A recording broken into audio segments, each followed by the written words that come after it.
Je ne sais pas si tu te souviens, Sacha, mais la première fois que tu m'as contacté, c'est ce qui m'avait marqué. C'était notamment le timing de l'approche. On était en pleine période du Covid-19, alors même qu'on était dans une conjoncture économique totalement défavorable. Et je me suis dit, si un fonds d'investissement nous contacte, alors même qu'on ne sait pas ce qui va se passer demain, je crois qu'il y a quelque chose à construire avec eux. Ouais, je me souviens très bien de ce moment-là. Pour nous aussi, au-delà juste de l'activité et de ce que fait Recyc Matelas, je vais te dire, ce qui moi m'a marqué, c'était l'incarnation que tu portais au projet et à ce que faisait la société. Et que toi, les enjeux environnementaux, sociétaux, ce que faisait la société, c'était quelque chose sur lequel toi tu étais vraiment sensible.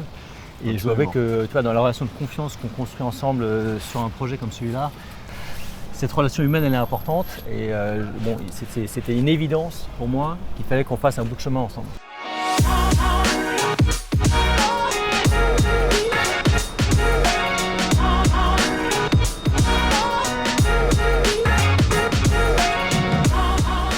C'est vrai que pour une société comme nous, qui faisons du recyclage, qui faisons de l'insertion sociale, la sensibilité à impact que vous aviez, c'était clairement une condition indispensable dans le choix de notre partenaire. Oui, bon, après je te rappelle qu'au moment où on discutait, tu te posais 2-3 questions de savoir à quel point on allait être intrusif aussi dans ta gestion de la société. Oui, je le reconnais, ça c'est vrai.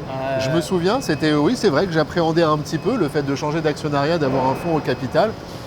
On se pose toujours des questions sur le niveau d'ingérence, sur est-ce qu'on va pouvoir quand même rester totalement libre sur le choix des décisions, des grandes orientations stratégiques.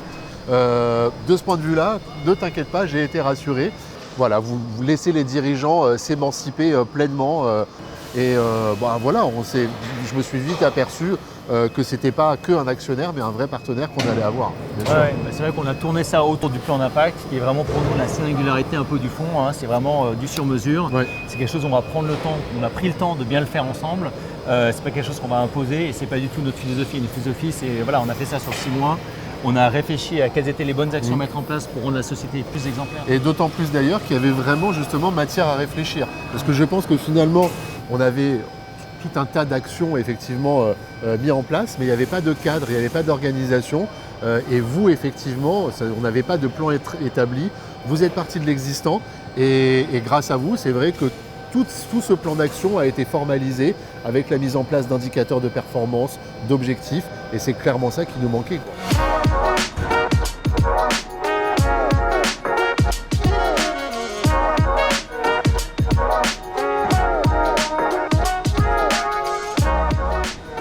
Après, tu sais, ce qui était très important pour nous aussi la première fois qu'on s'est rencontrés, c'était ta sincérité dans ta démarche et le fait que tu adhérais, tu vois, à notre philosophie d'impact.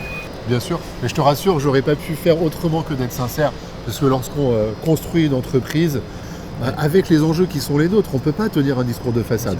Et puis tu sais, pour le reste, notre partenariat est un peu à l'image de ce que j'ai vécu dans mon aventure entrepreneuriale, c'est-à-dire que c'est avant tout l'humain.